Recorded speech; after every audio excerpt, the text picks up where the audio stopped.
Do you finally have the time to learn some skills that you've always wanted to try out? How about playing the drums, making pottery, painting, or even podcasting? Check out Skillshare.com. They have over 25,000 online classes to choose from, with over 600,000 students and over 8,000 teachers. Skillshare is a trusted and affordable source of knowledge which can transform your life. Go to Skillshare.com and use promo code DiveBarRockstar for a free 1-month trial, or DiveBarRockstar30 for 30% off your first year membership. Skillshare.com. If you are a fan of the Dive Bar Rockstar podcast and would like to help support the show, there's a great way that you can do that and start a new fashion trend. We have a new merchandise page on the website which features t-shirts and hoodies that are available for sale on Amazon. Just click on merchandise in the top menu and all of the links will be there, or go directly to divebarrockstar.com/merchandise. Get started early on your Christmas shopping at divebarrockstar.com.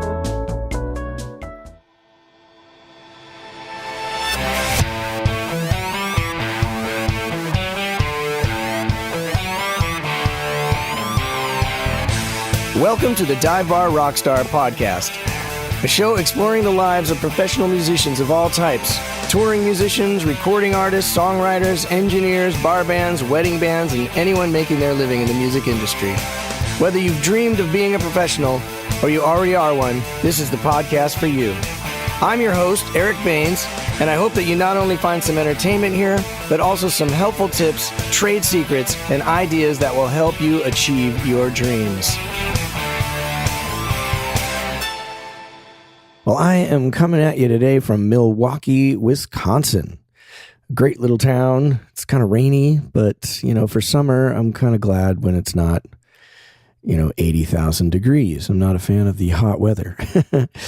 And we are one show away from the end of another great Chicago tour, and it's been awesome. It's been really cool seeing you guys out here, and I love looking out and seeing the podcast t-shirts in the audience. It really makes me feel pretty amazing. Like this is not a total waste of time. So keep coming, keep wearing the t-shirts. I really, really, really love it. Thank you. And we are going to be off for a month, and then we start the summer tour with one of my favorite bands in the entire world, Earth, Wind, and Fire. And I've been a fan of them forever. I've seen them many times live, so I'm extremely excited to be able to hang out with them all summer and hopefully get to know them and stuff. And I get to see their show every night for free, which is such a big privilege when we get to tour with these bands. So I'm feeling really lucky, and it's going to be an awesome show. We play together at the end for a big finale. So if we're in your town or near your town, I would definitely suggest you see the show. It's going to be awesome. So we'll see you out there this summer. And my guest today is an amazing keyboard player, and he's had one of the most coveted gigs for the last 30 years.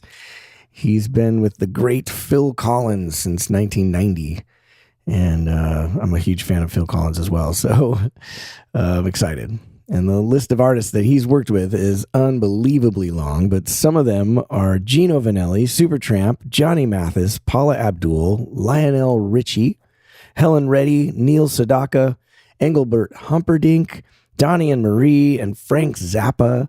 And the list is crazy long, and it goes on and on. Check out his website. And I used to see him around town playing in LA and was always blown away. So it's great to have him on. He's a great guy. He's an amazing musician. So please enjoy my conversation with Brad Cole.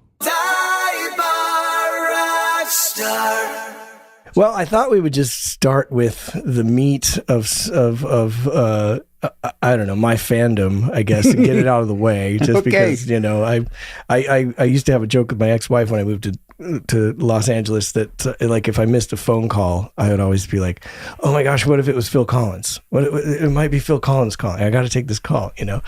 And you worked with him for many years, and 30 actually. Wow, that's amazing. Off and on, but that's 30 a good years. gig. That is a lifetime gig, and I never thought I would have one like that. But Yeah.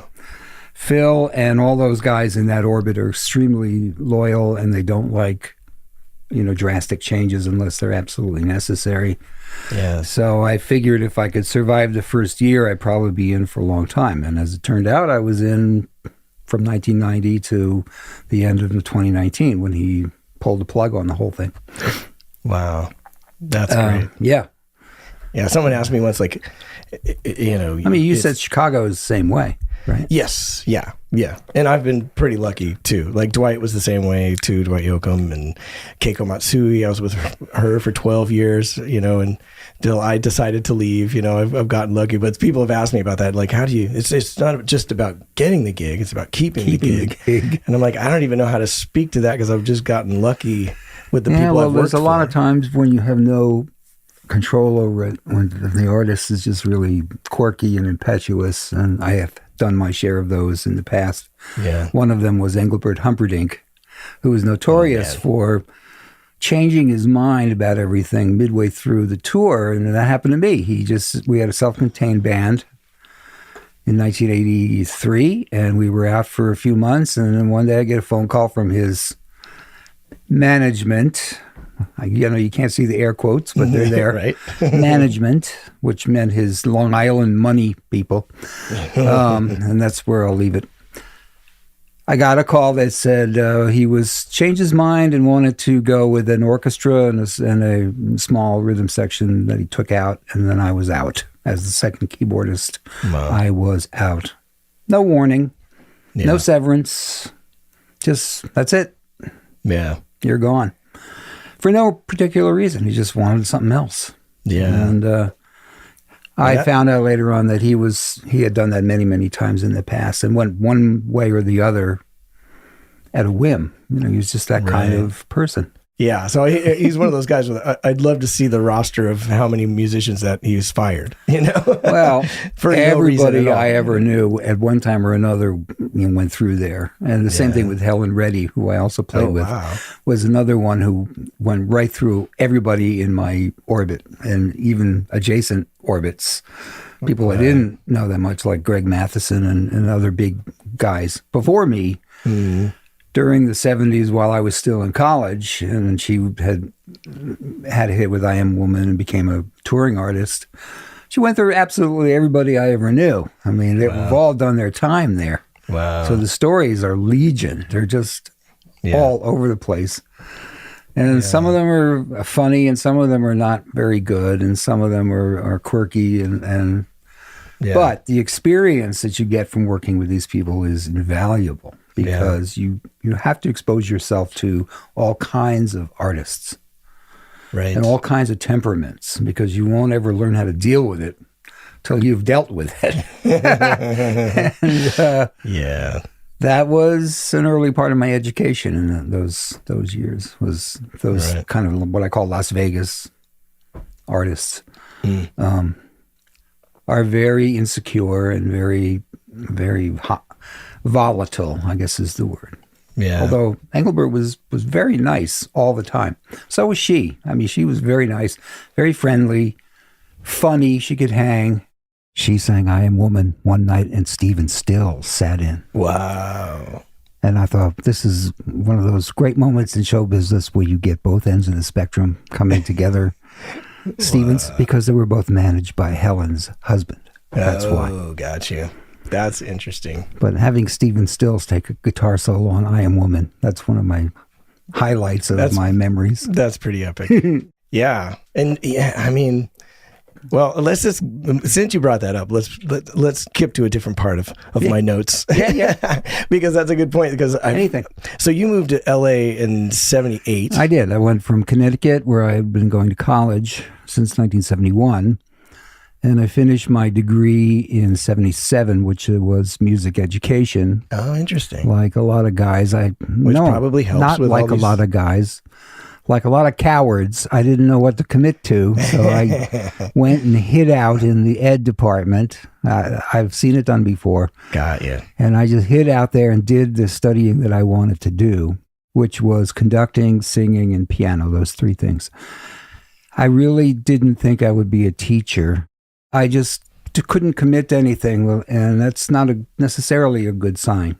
But in my case, it worked out because the things that I did study, I ended up doing all of them later on. And it was good training for the direction in the business that I did go. Yeah. But up until the time I got out of school, I didn't know what I wanted to do. And it was only in the last few months of it that I thought I could make it as a keyboardist doing popular music I love jazz and funk and R&B and Herbie Hancock and all that kind of stuff.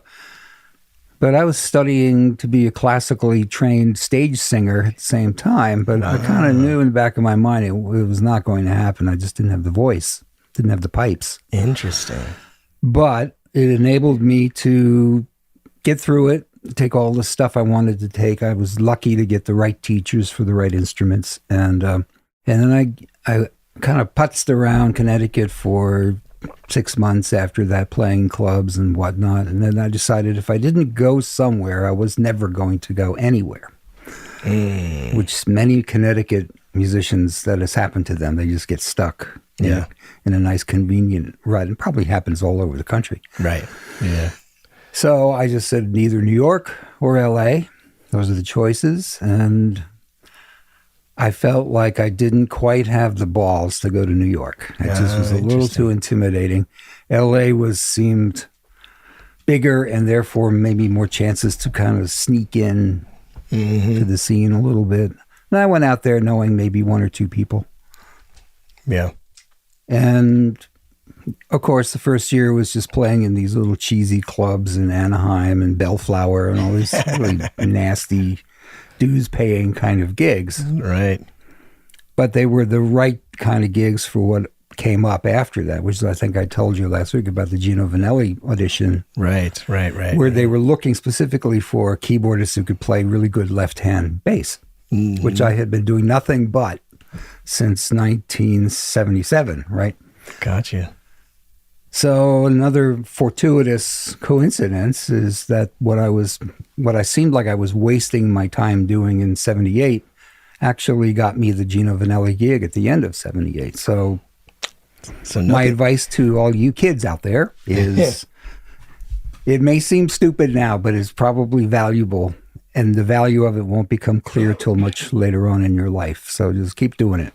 Yeah. Whatever it is that kids do now, because I have no idea. Yeah.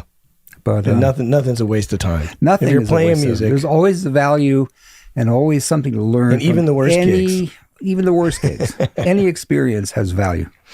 Yeah. It doesn't seem like it at the time. It just seems like a monumental waste. But later on, you'll find out what you can pick out of that has been useful for you, even if you don't realize that it's happening. And in my case, I had no idea it was happening. Yeah. I said, who wants a left-handed bass player? What the hell is that? It's like an organ trio kind of stuff. Right. Well, wow. The artists I most admired at the time wanted it. Wow, that's pretty cool. So, what like a great time to move to LA. Like just a classic era of session guys and pop music. It was the beginning of pop music. It was right on the cusp of MIDI, which came along about 3 or 4 years later. But the way I look at it, looking back on it, I think I was about 5 years too late. Oh, interesting. Yeah, well, I wanted to be part of the Lee Sklar, Russ Kunkel, Danny Korchmar crowd, the post-Wrecking Crew guys. There we go, yeah. And by 78, the business had kind of started getting a little moldy. And what was happening was I thought the record companies were spending way too much money on artists that they, this was back in the day of A&R, where artists could get nurtured. And Gino was a classic case of that. A&M saw him through 5 records before he had a hit. Wow. Yeah, that doesn't happen anymore. That doesn't happen now. Right. And they just invest time and money in a person they thought had potential, and they waited 5 albums for him to get that potential because each subsequent project was better than the one before. So you see some promise at the end of the line there. Mm-hmm. Now, unfortunately, what he did was after he had a hit on A&M, he got so full-headed about it that he dumped A&M and went to Arista. Clive Davis kind of seduced him away from A&M, and they were very, very bitter about it. So interesting. It wasn't a very smart career move, in my opinion, but he did have a couple more hits on Arista, and then he lost the Arista deal for reasons unknown. And after that, he was sort of blacklisted in the business because he treated A&M so badly, nobody would trust him. And I will say that Gino was a guy who never lost a bit of his artistry over those years. He still has all of his voice. Sounds astounding to me because he doesn't sound really any different than he did in 1979. Wow. So he's taken very good care of himself, and he's matured into a really, really interesting performer, I think.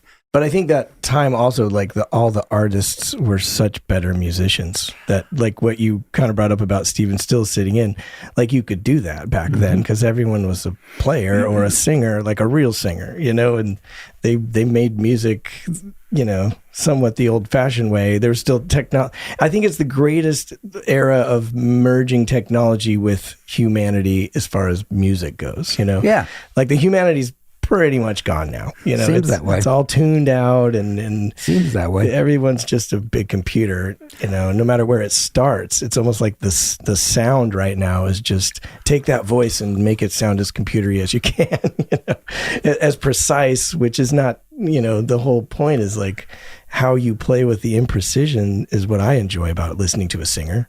Yeah. But if you take all that out, then who cares, you know? But anyway, at that point, it was like you've still got a real drummer on a lot of tracks. You got a real drummer, have sequences. You got tube amps. Yes, pushing signal going through it. And you've got tape with all of its imperfections and distortions. Right. Plus, it's a linear medium, which means you can't just punch in and copy clips across the timeline the way they do it now. Right. And because it was so much harder to do, they had to spend more time finessing each part, I think. Yeah, right. And they had limited tracks, so they didn't want to waste tape. I did an interesting thing a few years ago. Remember the lawsuit? Marvin Gaye's estate sued Pharrell. Yeah, right. And I think it's Robin Thicke. For that song, Blurred Lines. Yeah. So I got hired by a friend of mine who the Marvin Gaye estate hired as what they call a forensic musician. Whoa. To help them do the comparative audio that they needed for this trial. Wow. One of the things they wanted was a rendition of the melody line in both songs, but without a human voice. They wanted it played by a non-committive instrument, which, you know, the most generic synthesizer sound is what they were looking for. So there was no way the jury could hear the singer's interpretation. Right. They just wanted to hear the pitches and the durations and all that stuff. So I did that. I did that for both of these songs. And so therefore I got the audio tracks for both songs. And looking at the Marvin Gaye song, there was only 24 tracks, actual tracks. There was stuff all over the place on these tracks. You know, there would be like singing for a while, and then there would be a tambourine for a while. On the same track? On the same track.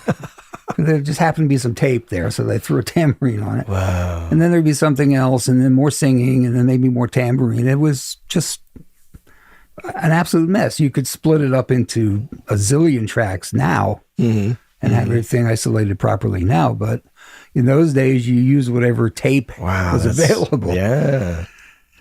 And you figured out how to root it out later on. You know, you could mult it out and send it to 2 channels and then mute this one when the singing was done and unmute this one when the tambourine came in. Right. You fix it in the mix. Anyway, it was a mess. And then I looked at the Pharrell track and it looked like Lego. There are these nice, neat blocks here and blocks here, and they'd obviously pasted this from here, and there was many pastes and many repetitions of other material that had been done. And it was all little blocks. Lego is the way I describe it. And everything had a track. There must have been 75 tracks or more on this thing. And so every sound had its own track, no matter how inconsequential it was. And right. That's the difference between now and then. Then they had 24. Yeah. And this much taped, however many feet was on a roll, and that's it. Yeah, so and it forces you to make made them make more decisions earlier in the process. Yeah. And commit to them. Yeah. I think we were talking the other day about, like, I don't I'm so bad at not turning like synths into audio or anything into audio, because what if I want to change my mind? And that is one of the things about back in those days. Like you had to make decisions, and all those decisions added up to the end track. Right. And now it's like, Well, it also meant that because you did have to do that, you had to have the final product sort of in mind. yes. You couldn't just kind of blunder along till you got something. Now it's sort of like you throw stuff up there and see what sticks. Right. And everybody feels safe because there's unlimited amounts of tracks and in some ways unlimited amounts of time to do it.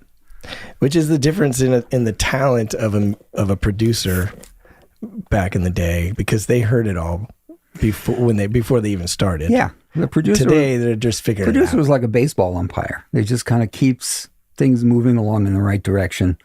Depending on the level of commitment of the artist, if it's somebody like Jackson Browne, who, Jackson Browne is Jackson Browne, you're not going to run in there and tell him what to do. Right. You're going to help him do what he wants to do the best way possible. Yeah. I did have a lesson in that when I was younger. I did produce briefly for the Captain and Tennille. Remember them? Oh yeah, definitely. And I was producing vocals with Tony in the studio one day, and I made a gigantic blunder. I tried to tell her how to sing something. Well, she burst into tears. That was the beginning. Oh, wow. And was furious at me for even suggesting such a thing. And what I found out was the real reason, which I didn't know, was that her father was very, very ill. And I think not too long after that, he passed away. So she was just barely hanging on, keeping it together. And I just put the one straw that broke it down. And Right. why somebody didn't just take me into another room and beat me with a rubber hose and say, don't ever tell a singer what to sing. Yeah. That's lesson one. Right. And the way to get them to do it is to make them think it's their idea. But don't push the talk back and start singing something to them, because if they've had hits and you haven't, Right. that's not going to go over well. Wow, that's interesting. So fortunately that happened, 88 or 89, something like that. So I learned fairly early on how to do that. Yeah, I mean, I'm sure that your education major probably comes in handy. It does. But, the psychology of being a producer and an engineer and all that stuff is really, you only get it by doing it. And you're going to make mistakes and you're going to say stupid things. Right. And you're going to learn, if you're good, you'll learn from the mistakes and do them less often, if maybe never again, but at least less often. Right. I mean, some guys don't learn from their mistakes. They just keep doing it. Right. Yeah. But I like to think that I did learn. Yeah. And fortunately, she was a wonderful person. And, later on, she apologized to me and I apologized to her and we had a big hug and it was all good. Right. Right. But it's a good thing it was her and not Barbara Streisand. Right. Yeah. Right. That would have been it, I think. Right. So getting back to Phil Collins for a second. Yeah. Sorry. No, that's okay. You can cut all the diversions you can cut out if you want. It's the beauty of a podcast. We're just here to chat. It can go wherever it wants. Right. But anyways, he, in terms of he seemed like an artist who was very hands-on, and you didn't tell him what to do. No, never. Never. Because I think I was telling you the other day that I bought this VHS tape of the rehearsals. I saw you probably 94, I'm guessing. That's when we did that. Yeah, and there was a VHS and you bought it and the money went to the homeless and whatever. Right. And I watched that, many times as a kid, just being like, oh, this is what I want to do, I mean, I was already doing it. I was in my 20s or whatever. But it was just, I wanted to be on that level. You know what I mean? And, but it's pretty amazing how much he's there. And now having worked with many artists that only show up for the last hour, or they're here for this point and then they go over there and they're in and out, he seemed all over everything. He was way all over everything, way much of the time. And as he got older and more infirm later on in life, he let go of some of that later on. But in the beginning, he was the first one in, last one to leave, aware of absolutely every note that was played by everybody. And he was the hardest on Chester Thompson, the drummer, or any drummer that played with him, because he wanted them to play his way as much as possible, for anybody to do. And Chester, because they had such a long relationship in Genesis, that's right, because Chester came into Genesis, I think it was 76 or something like that. Wow. Right after he had played with Zappa, he went to Genesis. And so by 1990, when I joined the band, they'd been playing together for 14, 15 years. So Chester knew, and Chester was very good at playing the style, but still sounding like Chester. He was amazing at that. He could do the right beats and the right fills and the right sound, but still play like himself. Right, interesting. And, musicians very often have a hard time with that because they're being asked to not be themselves, in a sense. Right, for sure. And you can do that for so long, and maybe you might get to a point where you decide, I'm tired of not being myself. Right. Maybe after 20 years of doing that, you don't have any self left. You're just a shell that gets filled up by somebody else's ideas. Right. And I kind of got to that point myself after a while of doing this, although I realized the gig is whatever the artist wants of you. That's what the gig is. And if the gig is playing the parts note perfect every time with the same sounds for 25 years, that's what the gig is. So you just shut up and do it. Right. And try not to stew about it on your off time. And his gig is not particularly, it's very keyboard oriented, but it's not technically challenging. In the live show, the keyboards were very secondary. And I developed a theory over the years that people only hear what they see.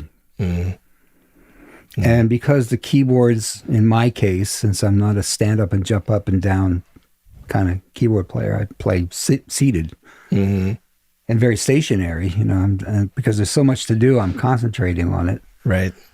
It's not a visual thing at all. And many, many occasions people were surprised I was even on stage. Even though... And I thought, in the first tour, I was so anxious to make my presence known to the audience. I thought, who the hell is going to see me? Because I'm all the way back here, and the whole band is going out from me like a V.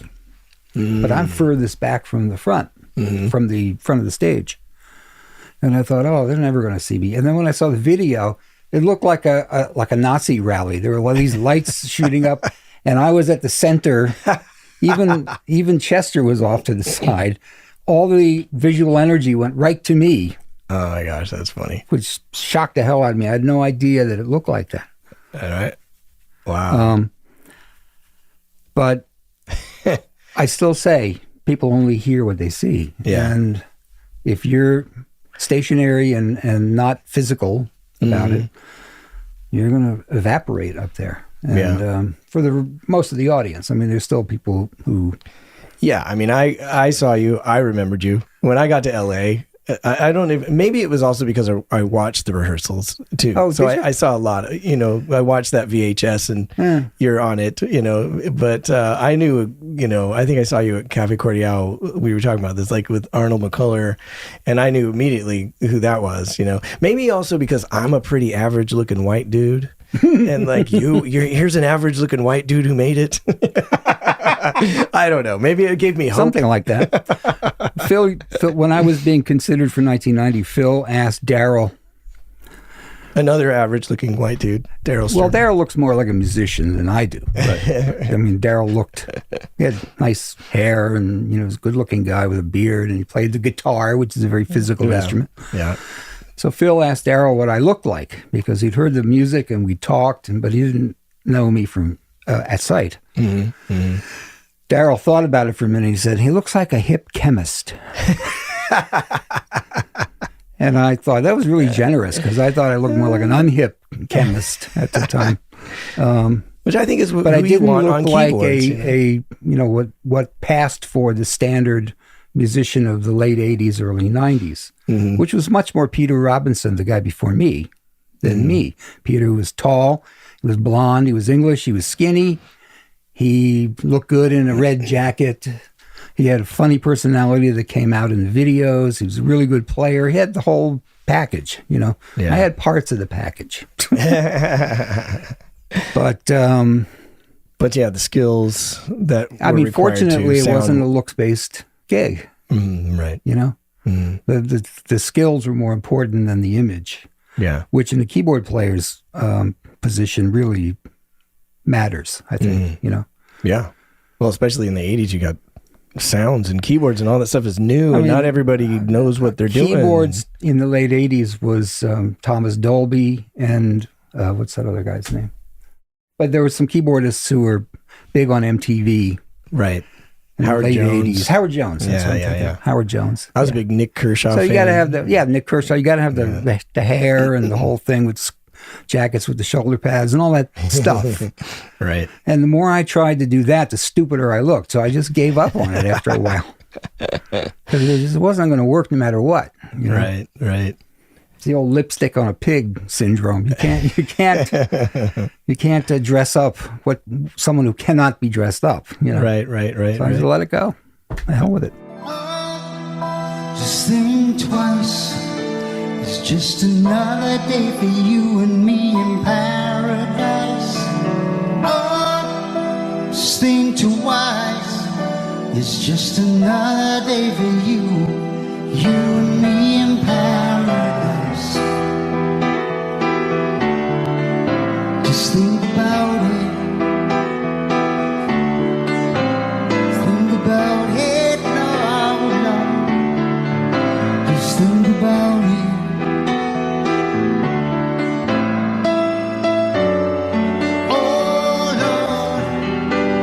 Is there nothing more anybody can do? Oh, Lord, there must be something you can say. You can tell by the lines on her face. You can see that she's been there, probably been moved on from every place. She didn't fit in there. So having been you just mentioned Lee Sklar as far as like one of your heroes, was it cool to finally be on the gig with him? And I had done a couple of sessions with him before I got in the Phil gig. In '87, Daryl did a solo album that I played on that Leland was part of. That's when I first met him, and I was petrified right down to my shoes the first time. Yeah. Because, I had spent the last 15 years studying his bass playing. Yeah. And we got to be good friends on that set of sessions, a couple of weeks in Milwaukee that we were there. And he was great. And then he got me on a few things subsequent to that. One of them was demos with Neil Sedaka. Wow, cool. Neil Sedaka wanted to write songs like... Don Henley. Don Henley had big hits in the late 80s. Neil Sedaka wanted to write songs like that. Gotcha. Neil Sedaka cannot write songs like that. None of that material sounded anything like a Don Henley song. Got you. However, it was the most money I ever made on a single recording session in my life, I think. And it was a great band. It was Lee, Russ, Lee and Carlos Vega. The late, great Carlos Vega. Yeah, absolutely. And Michael Landau on guitar, and, the Cats. The Cats. And I thought, boy, I'm really humbled to be here. This is amazing. And then when I got in the band with Phil in 1990, and Leland had already done 2 tours with Phil, I think. And so he was a regular by that time. And it was... like it was Old Home Week when I got in there because I knew so many of them already. That's great. And they certainly made me feel welcome when I came in. Well, that's awesome. And so 78. So you'd been in LA for a while. I'd been there about 12 years. Yeah. And I had done all kinds of various stuff in the 80s. And I was headed more towards being a studio musician and less of a touring musician by 1989 when I got the call for this. So some guys would have turned it down because they don't want to give up their spot in the pecking order of LA. So they would, stay home.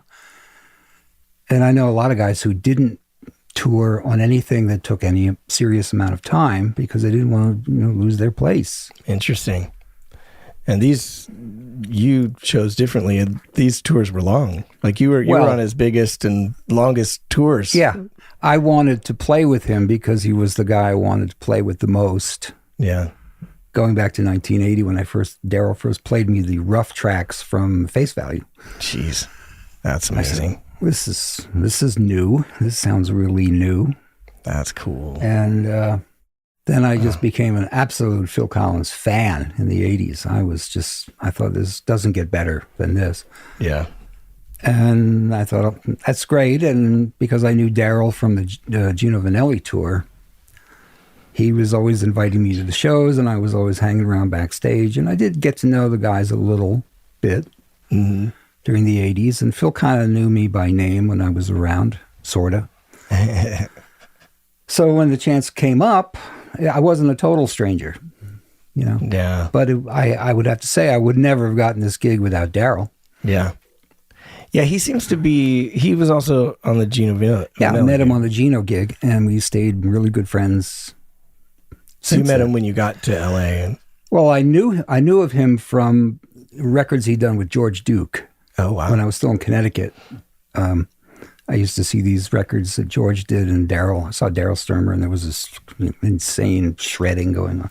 And plus the Jean-Luc Ponty stuff that he did. So I knew his name. And so when I went in for the audition for Gino, I saw the anvil cases with Daryl Sturmer on it. I said, I'm not getting this. Who's got Daryl Sturmer? Why would they want me? I have a problem with things like that. And but we hit it off immediately, and we've been very close ever since. But Daryl was responsible for getting me into this band. I give him complete credit because he had to spend a year on probation because of me. Because whenever I screwed up, he would get yelled at because he brought me in. Which is tricky when you're recommending players. Right. That's right. It's a risk you take. Everybody is never going to blame you if you recommend somebody who doesn't cut it. Yeah, there's some guys who are like, don't ever recommend anybody to that guy. Be real careful. Yeah. That's awesome. And I know Daryl was calling me frequently in the run up to the rehearsals. Are you learning everything? Is everything? How do you feel about it? You think you can do it? And he was so concerned that I would come in there and fall on my face, and I didn't, but, he was a little concerned that his recommendation would flop. Yeah. And I didn't want to be that guy.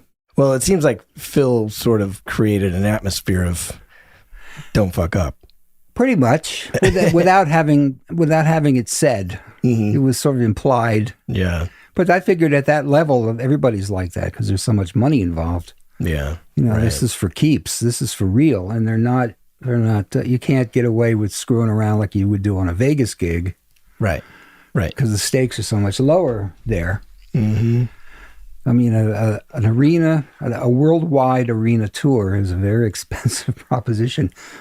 I mean, now it's way off the hook expensive. But even back then, there was a lot of money involved. And, if you were brought in, you were expected to step up and deliver. And the other 22 hours of the day, you were expected to hold things together so you wouldn't cause the company any problems. Right. Yeah. And there was always, that was the end of the era of where musicians could sort of screw around and get drunk and take drugs and come on stage drunk and not quite deliver it. And I mean, Phil used to go ballistic when somebody was on stage and they were clearly drunk. Wow. Interesting. And I never had any problem with that because I didn't have any problem with alcohol or drugs. But I just thought, especially in this kind of situation, Yeah. Why take You're the chance? still working for them when you're not on the stage. Right, right. So did you take to the road? Was that something you enjoyed? Being more of a session guy? I liked both, but I think I liked the road more because Yeah. it was just new for me at that level. Yeah, yeah. It's pretty comfortable on a gig like that. Well, very comfortable. So comfortable that you forget yeah. what it is you're doing and why you're there, and you think you're entitled to have this 5-star hotel room when you could easily be staying at Motel 6. Yeah, And, right. Yep, yep. So yes, I did like the road. I think each subsequent tour got a little harder to take when it was very, very long. Mm-hmm. But the 94 tour was the longest and hardest in terms of months away. Yeah. And by 97 and then 2004, they had broken up into shorter segments, and it was much easier to deal with. But there's always that, schizophrenic life of being on the road, and you're the king of the hill. You're the guy, and you're out there, and everybody's looking, and you're feeling like you're really at the center of the universe for a little while, and then you come home. And the next gig you have is a wedding. And in someone's backyard. In someone's backyard. And they're yelling at you because you're too loud. And Leland had a great phrase for this, which I learned in 1990, and it's classic. He said, going from the stage to real life is like going from God to cod. That's awesome. I thought, that's it. That's pretty funny. That's right on. That's exactly. I know. I always used to describe it like I'm basically an infant when I'm on the road. Like all I got to do is show up to lobby call. The rest is someone else's problem. It's well paid and organized kindergarten. Yeah. Then I get home and I'm like, I got to drive. Wait. Oh, how do you drive? It was losing my keyboard tech. Oh man. Yeah. Having this guy who could, and I had a really brilliant keyboard techs along the way. And these guys could fix anything from computers to irons. They could fix it all. Yeah. And they could diagnose it all, and they would do things that would, in the background, in the way that I would not know they were doing, as I wouldn't be worried about it. Yeah. There was one gig we did in Spain at a bull ring in Madrid. And Justin Crew was his name, the keyboard tech, currently with Metallica at this point. Cool. He didn't tell me till it was over. But he said literally right up to the moment that we were walking up to the stage, my rig was dead. Wow. And he got it running in such a way that I didn't know it had ever been dead. Wow. And he was smart enough not to tell me. Because I would have been freaked the whole night if that were the case. Yeah. Wow. But he was, he's not only a great technical mind, but a very smart, personal approach to the business. And that's you could argue it's 2/3 of it it's a people-based business, and you have to be good with people, and some are better than others at it, and Justin was brilliant at it because he knew how to read me. Right. Maybe some other less neurotic player, he could have told him, and the guy would have said, "Oh, who cares?" Right. Not me. Right. I would have melted if I'd known that. Yeah. No, I'm much the same, especially in that environment. Like I said, if you have a boss who he's listening, then you want to be right. And I spend a lot of energy trying to be right. I think that's right. What younger people don't. Maybe they realize, I don't know. When I was a kid, I had a person, like my first real gig, they were like, the thing is, I hired that guy over there because he never screws up. Like that's a stage you got to go through of realizing, college, you got a B+. That's pretty good. There's no B pluses on the road. You don't screw up. You can't, especially if you got a TV gig or these high pressure gigs where, but now everything's recorded too. Everything's on YouTube. You do the lamest club gig and it's going to be on YouTube. So part of it is it's not. You can't screw up. I spend a lot of energy. I can count most mistakes in Chicago, even. I play in Chicago. A lot of notes, a lot of chords. I can probably count most mistakes on one hand, in 2 shows. How about that? Yeah. And some nights are better than others, and obviously you make mistakes, and you get good at, no one's going to know. You get good at correcting things in milliseconds. I didn't have very many what I would call errors of commission, which means I make a mistake deliberately, or like I think I'm doing it right and it's wrong. That was what I would mean by that. Yeah. It's a committed error that you think was right. Right. Sometimes your finger slips, and Right. these things sort of happen. And didn't matter. I would get the look anyway, whichever one it was. What I had the most problem with was technical in those days, because if the gig or if the rig went down, I would get looked at, not the rig. They would look at me. Right. And I'm really unable to diagnose problems like that in the middle of the show, but it was sort of had to be done, Right. I remember coming home from my first time I ever had a tech, and he had kind of basically built my rig, and I go to the local gig, and I can't even set up my amp. I don't even know. I had to call him just to play the local gig. I'm like, what? I had a A/B switch that I don't even know what that's supposed to be. You probably had two identical. Because I was doing Keybase at the same time, so that was a thing. And like, I don't know. You get so reliant on those folks, and it's a whole job in itself. Especially with it's a very huge part of the job. As a matter of fact, I think when you're doing that, the playing part is actually pretty easy.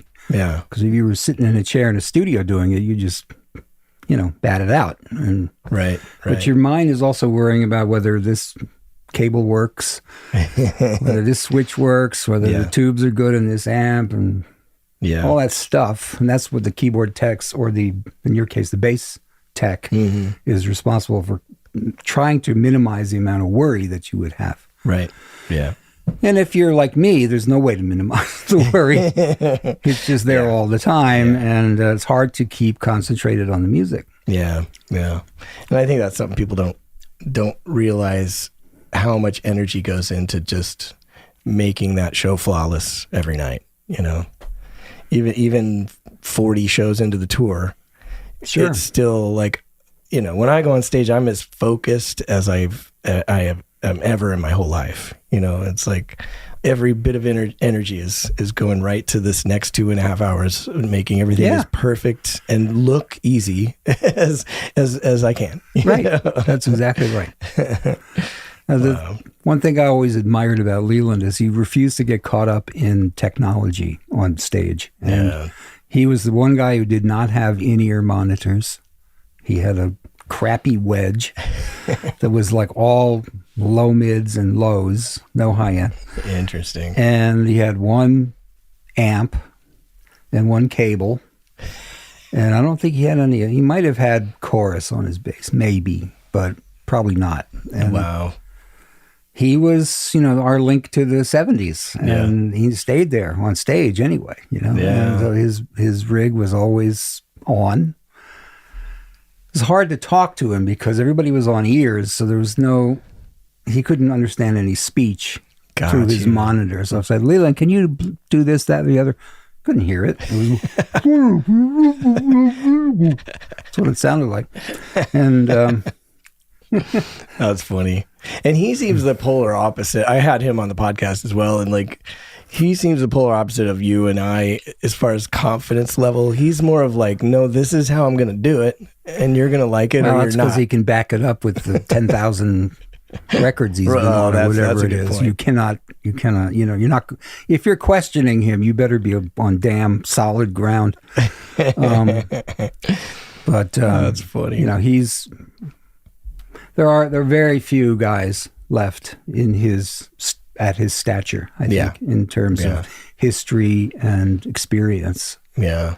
And he works every day. I mean, he's just keeps going. It's amazing. It is. And he's playing as good as he's ever had in his life. And, he's making the most of everything, I think. It's something to really admire and to try to do yourself. Yeah. Yeah. When you feel like sometimes their life isn't really worth beating yourself over the head over, you could remember a guy like Leland who's day after day after day, he just works, and He's a working musician. He thinks of himself as a working musician, professional. And that's all he wants out of the business, is to be treated like a pro and to deliver professional musical results. That's it. Yeah. It's not a bad aspiration, I think. Not at all. It's done well for him. Yeah, it's done very well for him. I mean, a lot of it is, again, like the timing, like that 70s, 80s, being in He was LA, the right guy at the right time, in the right place. And hyper talented. Doesn't happen that often. I don't think you could. I always say this about Paul McCartney. He's kind of my hero too, obviously, but it's like you can't plan to have a career like either one of those guys. Like it's so much about circumstance. I'm a dive-bar rock star. So if you are a fan of the podcast, you know that I talk often about education. I truly believe that knowledge is power, and learning has the power to transform your life. When I first started my podcast, I had no idea what I was doing. So I took an online course to learn the ins and outs of podcast production and how to build my website. So I want to tell you about this great site called Skillshare. Skillshare has over 25,000 creative classes to choose from. You can learn about things like photography, marketing, graphic design, illustration, animation, as well as podcasting and web design. You can also, though, take music classes like voice lessons, guitar lessons, piano lessons, bass lessons, music theory, songwriting, and music production. You can learn about all that stuff. With over 600,000 students and more than 8,000 teachers, Skillshare is a trusted source of knowledge on almost any creative subject that you want to learn about. Go to www.skillshare.com to start learning today. And if you use the promo code DiveBarRockstar, you can get a free 1-month trial. But we also have another amazing offer for you. If you use promo code DiveBarRockstar30, that's DiveBarRockstar30, you will get 30% off your first year annual membership. 30% off. That's huge. And it will really help out the podcast. If you're interested in taking a different career path, improving your existing skills, or just want to explore a subject that you've always dreamed about doing, check out Skillshare.com and start learning today. Skillshare.com, promo code DiveBarRockstar for a free 1-month trial, and DiveBarRockstar30 for 30% off your first year annual membership. I'd like to take a second and thank you for listening to the Dive Bar Rockstar podcast. Getting the word out is a vital part of what it takes to keep this show in business, and the easiest way to help is to subscribe wherever you listen. And if you have an extra minute or two, please leave a review. You can also follow our page on Facebook, which is the Dive Bar Rockstar Podcast. Follow me on Instagram at Eric Baines Bass. Subscribe to the Dive Bar Rockstar Podcast channel on YouTube. And check us out on TikTok at Dive Bar Rockstar. If you are interested in donating money, you can always click the donate link on our website at divebarrockstar.com. I hope you're having a great time. And once again, thank you for listening. Well, I wanted to talk a little bit about another great gig that you did with Supertramp, and because I was kind of cyber stalking you, I got onto a couple of live Supertramp shows, and I just was like, "This is so great." You find the one where I play tenor sax?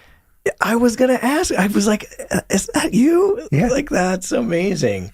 Tell me about that. I was a clarinetist first, even before piano. When I was in third grade, clarinet was my first instrument. Wow, not an easy instrument.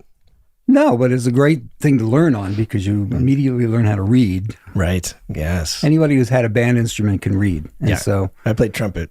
Right. That's what I started on. And later on, I got into sax in high school because I was playing in a horn band. I wanted to play sax, not keyboards. Mm-hmm. Mm-hmm. And I didn't play tenor. I played alto.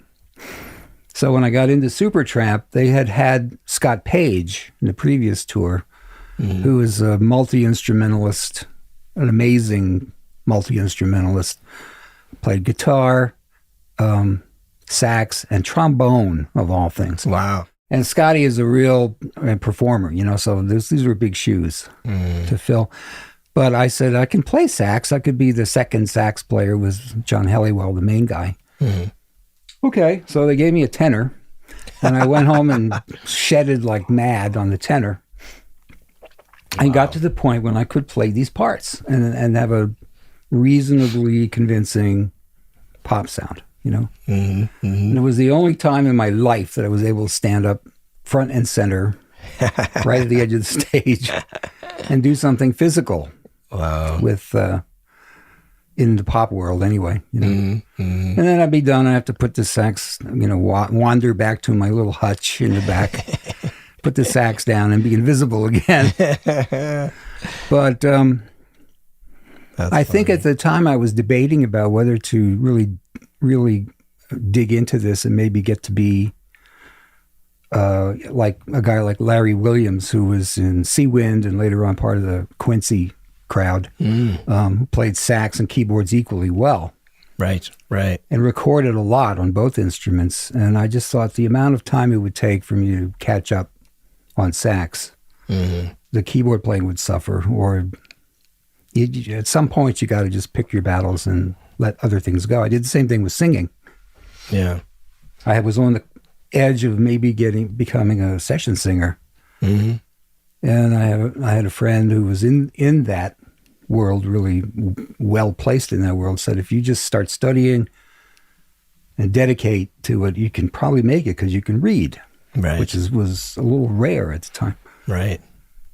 And I thought, yeah, I know I can, but if I do, that other thing something's got to give, you know? Yeah. So I had to say no. I just have to let it go. Yeah. At some point, you have to commit.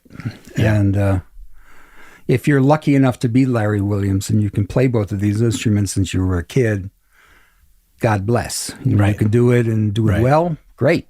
Yeah. And if you have like the passion for that, you have the passion for it. You know. I had never really taken any serious lessons on saxophone. I just taught myself because of the similarity to clarinet.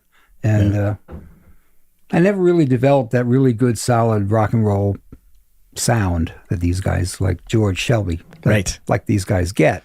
Yeah. The professional guys. Yeah. I was never able to get that sound, so I would have needed a lot of training to learn how to get that sound. Yeah, and George, he was on the podcast as well, and like we talked about his practice schedule even today, you know, and he spends hours and hours every day, you know, still. Did I mention last time about Ernie Watts, the time that I saw him on the Tonight Show when I was doing it? No. Just in support of what you just said about George, I did one Tonight Show with Engelbert Humperdinck in 1983, and we did the run through, and then there was a break for dinner before the taping, which is why most of the band came back loaded when it was time for the taping. But everybody went off to dinner except for Ernie Watts. He went into a stairwell at NBC in back somewhere and did scales and arpeggios right up to the taping. Wow. Went back on stage and did the gig. That stuck with me because I thought Ernie Watts, who was on every pop album, every pop single in the 80s, he was on it. Wow. Was still doing scales and arpeggios when he certainly could have gone off to dinner and gotten drunk like everybody else. Right. And he didn't. And I was really, really impressed. And I thought, that's how you get to be Ernie Watts. That's how you get there. Right. You don't show anybody that you do that. Right. It's your little secret, but you do it. Yeah. Yeah. And the Vine Street Horns were the same way. They practiced and did their warm-ups every single day. They spent a good long time with their instrument before they went on stage. Yeah. It's great. I admire that kind of focus. Yeah, for sure. And a lot of it's muscles too, and just keeping your chops up because it's such a physical thing with your you really face, have to. You know. And, you know, I mean, there have been guys who do as well without doing anything. It's just because they're a freak of nature. Like Chet Baker, you know. Mm-hmm. They can go away from the horn for years and come back to it, and it still sounds like Chet Baker. So it sounds exactly that sound. So Supertramp. Was it a blast? Was it fun? Were you a fan? Or? Most fun I ever had on the road. Oh, that's cool. With those guys. And they were so kind to me because I had come in 1985 to take the place of a keyboard player who had a family emergency and had to leave. And another friend of mine was playing guitar with them and recommended me to come in and pick it up on short notice. And I did. I came in and learned all the material kind of on the plane to Chicago from LA, and we had a show like 2 days later, and it was fine. Wow. So I was a big hero for a little while. Yeah. And so the next tour, 3 years later, they offered me the keyboard spot in the band. Wow. And we just had a blast. They were the most fun I have ever had on the road, and even including Phil's band. Wow. They were just great, great guys. That's so cool. Very unassuming and no, what we used to call the fabs. They were not fabs in the sense that they were here and the rest of the guys were down here. They hung cool. great. And, we would all go out all together during the day and go out at night. And we were I felt like I was an equal in a band for once. That's cool. And it was a love affair. I just loved these guys. And then when this ended, I stayed friends with Rick Davis, the keyboard player, and we played tennis all the time. Oh, very cool. They have sort of kind of called it quits, but they kept going for a long time. Different people were in it. Well, it's a challenging book to come in last minute and chart out on a plane. They had that problem of they lost their singer. The two main guys who had written the songs and who were most associated with the vocals in the band, the main guy, Roger Hodgson, had quit in 1983, I think. Gotcha. And they decided to keep going, but not replace Roger with a guy. They had a keyboardist guitarist who could sing high, and he was good. Right. So he became that voice. And he was very, very good, but it's not like having a distinctive frontman like Roger was. Roger had a very distinctive voice. Yeah. Plus his songwriting talents.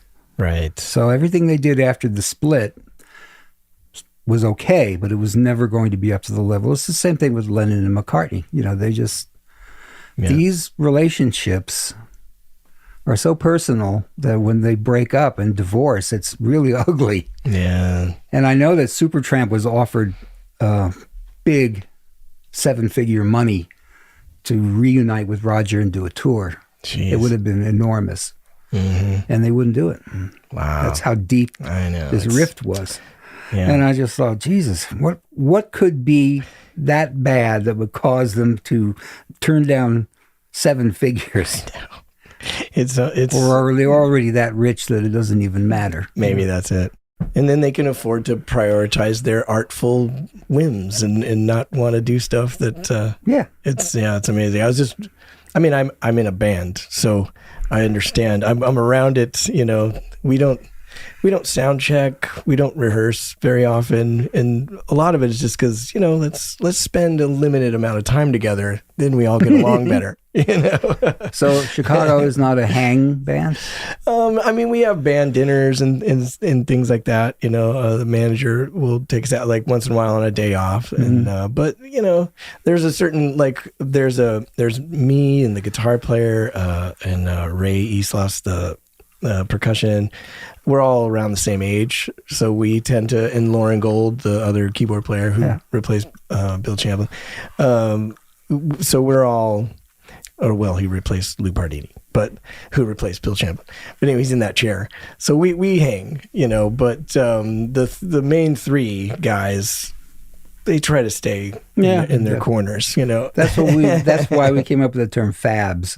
Yeah. The fabs are staying at the Four Seasons. We're staying at the... And it's not like that in terms of they want us to feel like a band, and we're all at the same hotels, and that we're treated very well, It's just the hang part.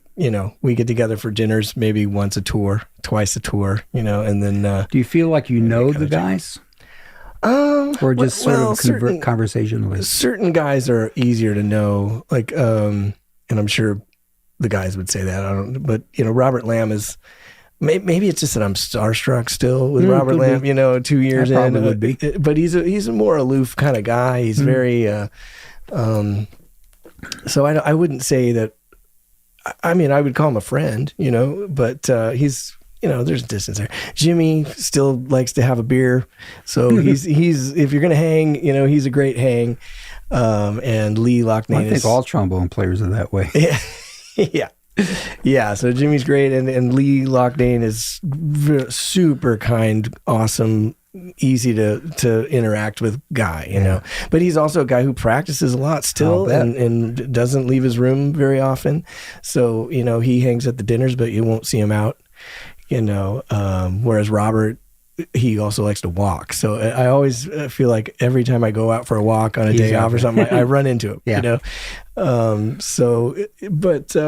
yeah, I feel like they're also Chicago, they're Midwestern kind of guys, you know, they're down to earth musicians. They're musicians, you know, and that's what's really cool about it. I wonder about a band that has become, you know, superstar status that started out as basically a bar band. Yeah, exactly.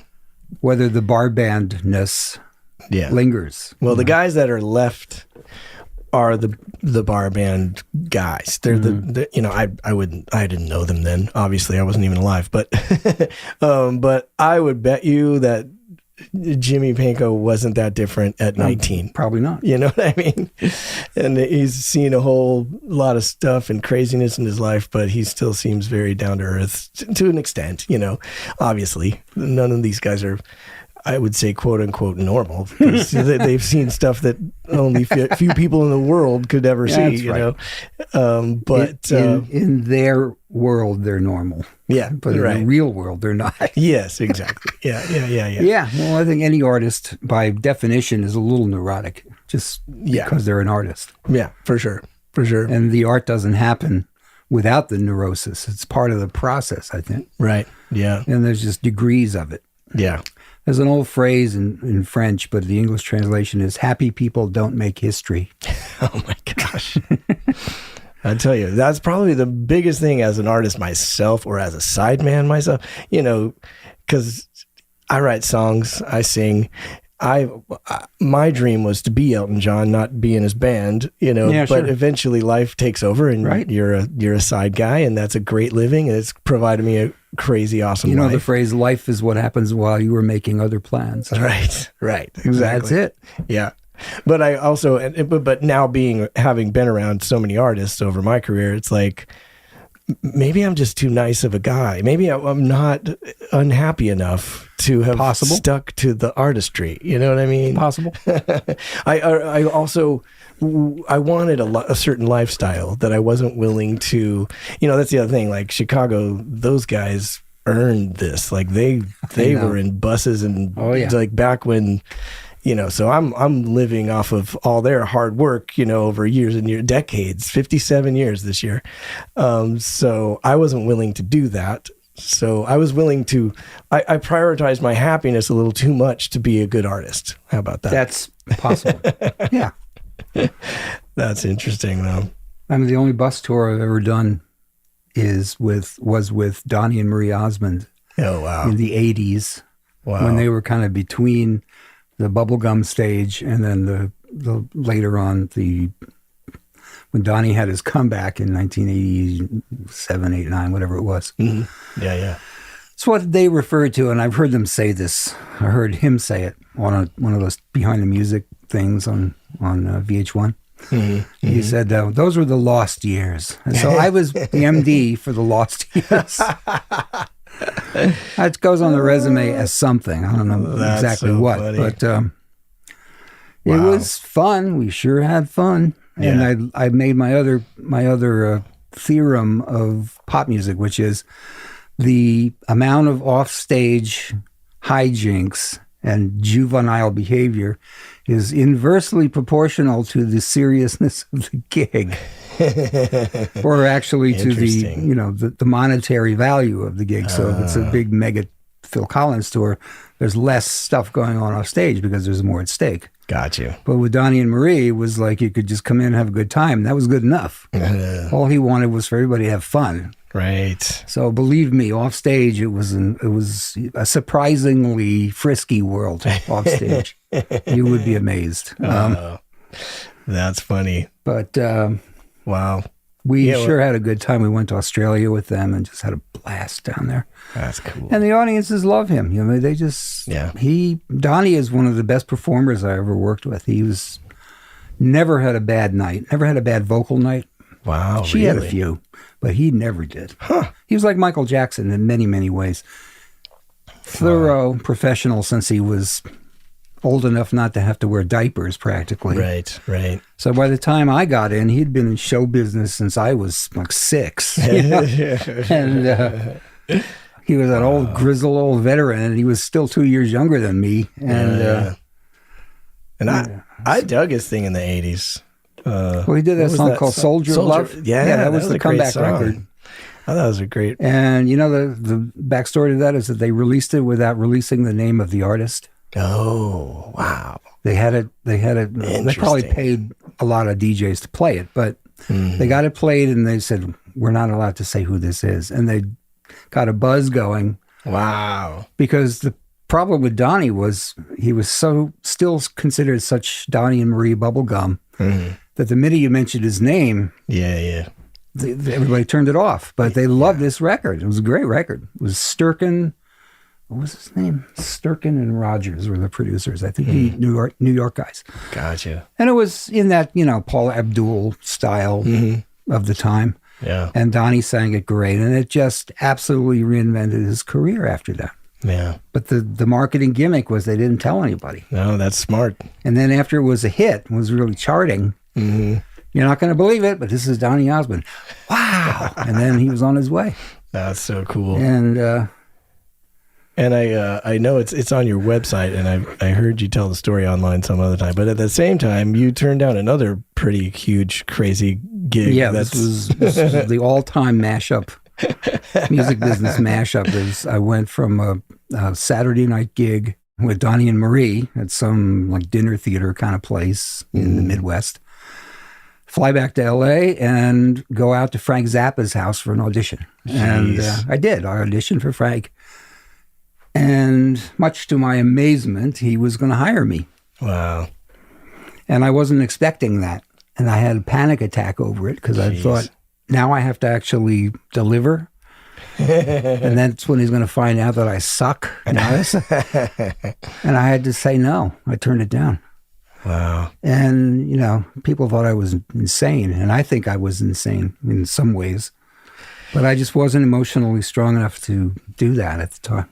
Yeah. I regret it because it would have been the experience of a lifetime. But yeah. So was he intimidating? No, he was great. That's so cool. He was everything you would want Frank Zappa to be. He was. Yeah. And the audition was so much fun because I figured immediately I was not going to get this because the guys who came before me were monsters. Monsters. I had gone to school with one of them, Tommy Mars. Gotcha. He and I had the same piano teacher for a long time. Tommy was just living in another astral plane somewhere. As a player and as a human being, he was just somewhere else. And I thought, I'm much too ordinary for a gig like this. And, I'm not entertaining enough. I'm not weird enough. But I know if I get the gig, I'm going to become that. And I got kind of frightened by that because I thought I can't even handle being ordinary. That's difficult enough. Oh, that's but funny. Being weird would probably, that would be it, So, but the audition was fantastic because not knowing or at least believing I wasn't going to get it, I just wasn't nervous about it. I was just having fun thinking, oh, this is what these auditions are like. I've heard about them. Here I am in one. And the highlight was he wanted me to play, he says, can you play any TV themes? Now, that's not your usual request at an audition. Right. And I thought for a minute, and I said, yeah, how about Perry Mason? Well, I played Perry Mason. He goes, okay, that's all right. Now, can you do it as a reggae? And I right away knew where he was going. He wanted to see how flexible I was. Right. And I just laughed because I thought, that's exactly what you think Frank Zappa would ask. And he just asked it. So I did. I played Perry Mason with a reggae beat and all that.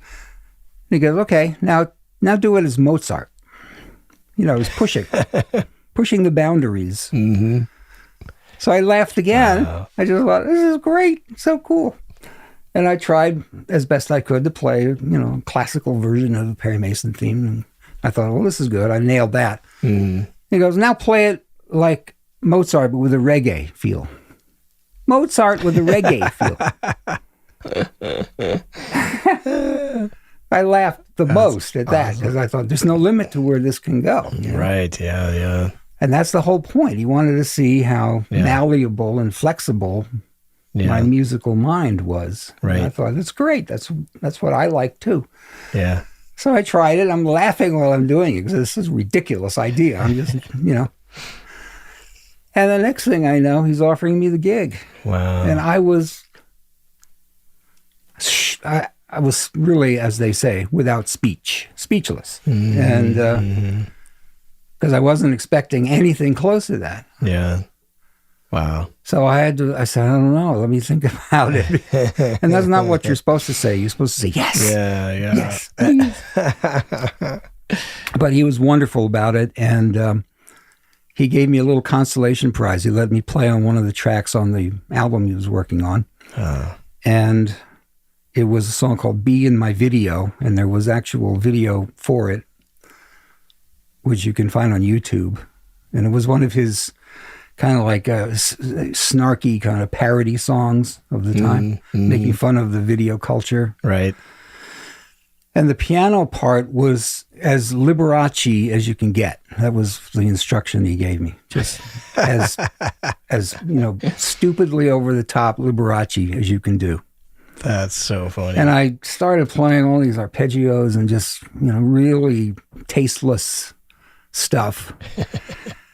And he came out after one of the takes. He goes, "You're the perfect guy for this song." And I said, wow. Thank you, I think. I don't, I actually thought about that for months as to whether that was a compliment or not. But nevertheless, I'm on a Frank Zappa album. That's pretty epic. But what he wanted most to talk about was Donnie and Marie. Wow. He was itching to get details on them. Wow. Because he understood immediately the implications of having somebody who just comes out of this schlock world into his world. Yeah. It's like an alien coming to the planet, And we just talked about Donnie and Marie for a long, long time. And I told him Donnie and Marie stories and things that had happened to us on the road and all this stuff. He just ate it up with a spoon. He loved it. Wow. So that may have had...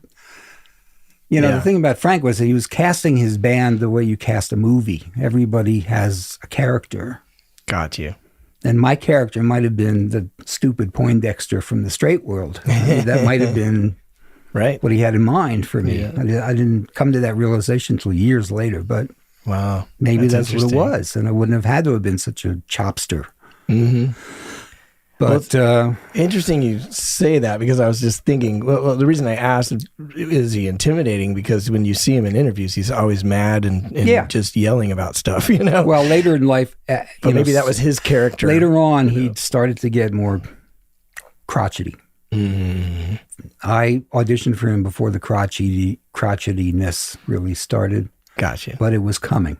Mm-hmm. He was feeling more and more alienated from the music business at that time. He'd already been fairly well alienated anyway, but by the middle 80s, he was really sour on the whole thing and just got worse when it came down to, you may be too young to remember, but there was a whole kerfuffle in the 80s about lyrics of songs. And Tipper Gore was in front of the Senate committee, and Frank went in and testified to the Senate committee that it's censorship to do this and that. So he found a soapbox to get on and yell about, and that was the beginning of that. Right. Got you. But boy, was he funny. God, he was so funny. That's cool. And I thought maybe he likes me because we have the same kind of sense of humor, perhaps. Right. And he realizes that even if I don't, because maybe my reaction was what got the gig for me, was that I didn't freak out when he asked these strange requests. I just thought they were funny and cool. Yeah. Yeah. So, you don't know what the game is. Yeah, for sure. While you're playing it, you can't But I would tell. say that laughing at people's jokes is always good. That's very helpful. I like to laugh, so that just comes naturally to me. But Bernie Dressel, someone that we we know he's kind of a big brother to me, and we have that kind of chemistry. As soon as we're together, we just start goofing off and we get each other. Yeah. But one time he said he told me, like, well, that's why you get all these gigs, because you laugh at all my jokes, or like you laugh at jokes, I don't remember exactly paraphrasing, but I thought about a valid that. point. Yeah, and so I don't know. That's a good thing to have. I mean, fortunately, Phil was genuinely funny, and I happen to love English humor. Yeah. Oh man. So, Yes. and that was one of the reasons why Supertramp was such a good fit for me, because they were all Billy Connolly fans and Python fans and all that. So their sense of humor was right exactly where mine was. Right. And I was good at making them laugh. That was what gave me the most pleasure, was cracking them up. Oh, that's great. So you were on there. Steve Reed was on there. Steve Reed too, right? And he was with Keiko for about 6 years. So I've been all over the world with that guy. And man, the mullet! What a mullet in the back in those days. Steve Reed is the happiest percussion player I know. He's a very big-hearted, heart on the outside of his chest guy. Yeah, Steve was in that band. It was a little odd because they'd never had a percussionist in there before. Well, and then they got Steve Reed. So they got Steve Reed. He's a particular type of. He was. I can't remember who it was that recommended him from some other gig that he had done, but guy. I said, Steve Reed from like the Rippingtons. That's Steve Reed. On Supertramp. Are we talking about the? When I was young, it was a life logical. That band. Yeah. And he did his Steve Reed thing on Supertramp. He had basically a gigantic cage, right, filled with all kinds of pots and pans and shrunken heads and beads and all this stuff. And it was just so incongruous to the rest of this band, which is a classic bar band, Right. But it was fun. Funny. We sure had a good time. Yeah, and he brings a lot of energy. He does. Got to say that. He's a great showman. Visually, it's pretty impressive, until his stuff starts falling apart. We used to call him weapons of mass percussion. And he was right behind me for a while, and like the amount of nights I almost got killed by a cymbal falling, was pretty it was a lot, but anyways, he's a lovely guy. It reminded me, I should probably have him on the podcast, because he's probably got 10 times more stories than I do. But anyway, I haven't seen him in years. I mean, the last time was at a NAMM show, I think. I ran into him. But I haven't either. I don't know what he's doing or what's going on out there. Yeah. I'm really curious about LA now, since I've been away from it for almost 20 years. Yeah, wow. What's the dynamic out there? Even the next generation after you. Yeah. What it's like to be a guy coming to town for the first time, and a player, like you were a player and I'm a player, and the guys that came from North Texas State, and everybody comes to town. Yeah. What do they do? Yeah. How do you break in? What is there to break into? That's a great question. Because I need to get some younger people on the show. Nothing like it was in 78. No, and probably nothing like, what year did you come to town? 2000. Probably nothing like it was in 2000. Yeah. And 2000 was nothing like it was in 78. It had changed significantly. Yeah. I mean, digital is the biggest culprit, I think, because it reduced the necessity of getting together with people to do music. Yes. Yeah. Which is how I got in. You'd meet up in somebody's garage and you'd read out of the real book, and you'd hang out and you'd drink coffee or stronger than coffee. And you'd meet people. And then the next time a casual happened, they needed somebody, you'd have a guy who might recommend you. And you kind of seep into the business from the outside. Right. Slowly. Yeah. By word of mouth. And I don't know how it works now. Yeah. Because when I was there, it was clubs. So you go to Cafe Cordial, Lavalley, Baked Potato Hollywood was open when I was there. Boy, I never went to that. Where was that? I think it was on Cahuenga. Yeah. I've never went there. Yeah. It was only open for maybe the first year that I was there. Huh. And then it got shut down. Pasadena had just shut down. They had a Baked Potato Pasadena at the time too. But it had just shut down months before I moved there.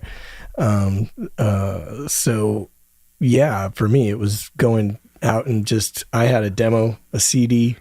Oh, so you I had a 13-minute, somebody narrated it. And I just handed it out like crazy, and it seemed to work. But at the same time, it's just being in the club.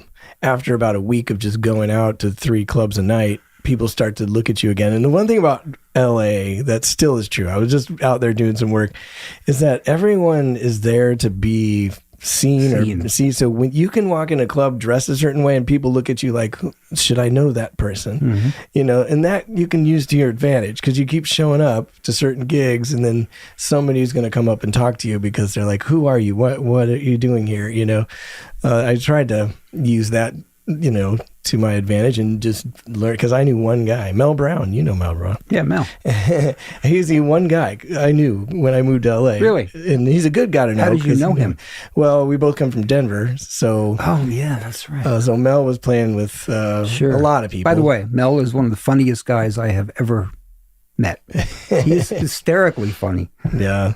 We used to do Tom Rotella. Oh, yeah. I probably saw you on that gig, too. We did his band a long time. I saw in the Mel 90s, play with him in... And that's where I met Mel Brown. And Mel used to just make me fall over laughing during the shows, because he would just get on a mic and just start going.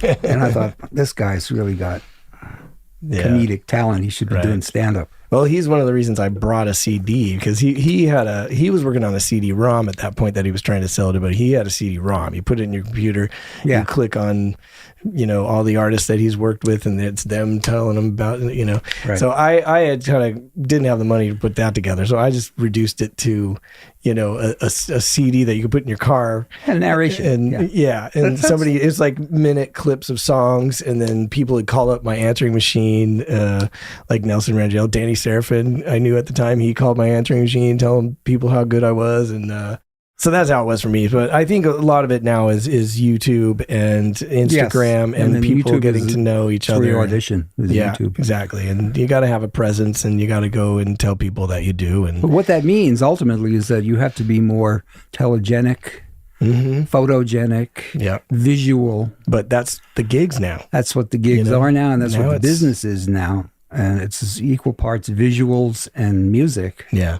Maybe even more visuals than music, depending on how you interpret it. It's like you just described Zappa. I think a lot of people are just casting parts. They want the girl bass player now that looks like punk rock. And that was true in the 80s, though, because I think it's when it started. Jennifer Batten was the first one that got the Michael Jackson gig, because she was a stone cold rock and roll looking girl. Right. So she had it covered on 2 fronts: girl bass player and rock and roll looking bass player. Mm-hmm. That's an exotic creature for Michael Jackson's time, right? Yeah, for sure. But somehow it keeps moving on. People are still working. People are still, as desperate as I think it seems on some levels, it's just really different. I think as long as people still want to hear music, then there's going to be a music business, in some form. And I agree with that. And I actually think, because I believe in entropy, where extremes tend to neutralize themselves over time, and eventually it swings and comes back to the center.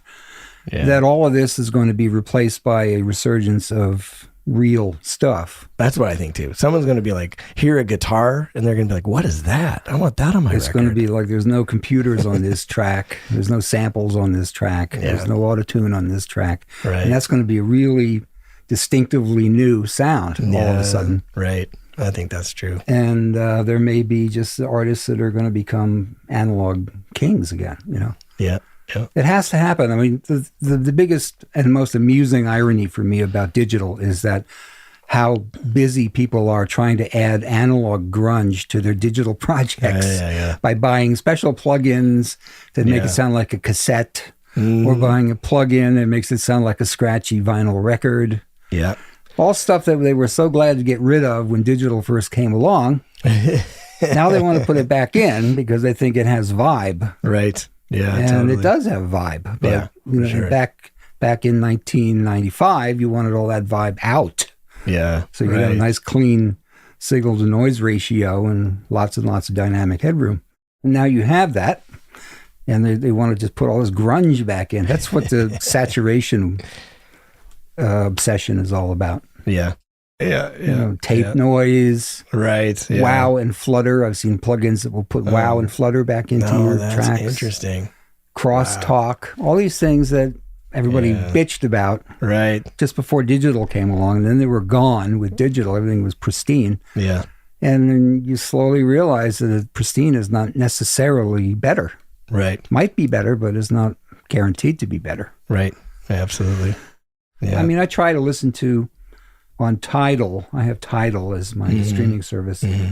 They have, the current hits according to their algorithms. Right. And I try to listen to a minute or so of each one just to see and there's very little difference in the sounds, in the chords, even in the melodies. If there are melodies, they're really just fragments of melodies. Right. Just phrases. But it just reminds me of what music was like just a couple of years before the Beatles hit. Everything had kind of boiled down to a formula. Right. And was starting to rot before the Beatles came and just broke it all wide open. Yeah. And that's where I think we're at now. You don't hear anything new that sounds new. It just sounds like another clever remake of something you've already heard with the same TR-808 drum sounds. Yeah. The claps and the boom, boom, boom, boom, boom, boom. Yeah. Boom, boom. I mean, that's nice, but I went down to Titleist and every song had the same drum beat. Yeah. Well, I always like to... I don't know, I'm starting to sound my age now. I was just going to say, I always like to cut it off as soon as we start sounding like old people. These kids today. Because it's an easy thing to do, When I was their age, I had to carry my roads to a guy's garage and play out of the real book. That was tunes in those days. Anyway. Yeah, what's a real book? I think I did explain a real book in a previous podcast. What's a book, as a matter of fact? Yeah, right. Can I get that on my Kindle? I have that on my iPad. I know what that is. That's true. That's true. But I really appreciate you coming all the way out to my house. Anytime. Sweating in my attic. This is the most fun I've had since I used to do therapy. Well, we can get you in here once a week. Thank you. Just send me a bill. I'll work out all kinds. But anyway, thanks for talking to me, man. Okay, my pleasure. Oh man, so great. There's a lot of information there. It was so great. But I especially loved his story about producing Tony Tennille. And it just reminded me that, a lot of artists have kind of fragile personalities and need to be handled with care. And having been on both sides as a sideman and as an artist with my own records, I know that it's an extremely vulnerable place to be when you're putting yourself out there as an artist. You're also trusting musicians with your music and trying to make sure that you're doing your recordings justice. And there's just a lot going on in your head and in your psyche, and it's all somewhat scary. So it's important to keep in mind when you're working with artists that are especially on a high level, because as Brad mentioned, also the stakes financially are high as well. So it's just important to be sensitive and to be open to some craziness because, it kind of comes with creativity and with all this vulnerable stuff. So, I don't know, be kind, which is probably not a bad idea for life in general, I think, be nice. He mentioned A&R, which stands for Artist and Repertoire, and that was a department of a record label that was in charge of finding talent and signing artists to the record label. And a lot of times now it's YouTube or Instagram, which serves as the A&R department because record labels are only interested in the amount of followers and the size of your audience that you already have. And it's up to the artist now to develop themselves rather than the label. He also mentioned the Vine Street Horns, which is the name of the horn section with Phil Collins, and that's headed up by Harry Kim, trumpet player, and also used to feature Gerald Albright, who's a smooth jazz artist, and he was replaced by George Shelby on saxophone, who you can hear on another episode of this podcast. You can also check out the Leland Sklar episode of this podcast, who plays bass for Phil Collins. So if you want to learn more about Phil Collins and his band, just you don't have to go any farther than this podcast. I hope you had a great time, and thank you for listening. And I'll talk at you next time. I'm a dive bar rock star. Wow, you've made it to the end. I'm hoping it's because you completely enjoyed yourself and are now filled with knowledge and inspiration to move forward with your dreams.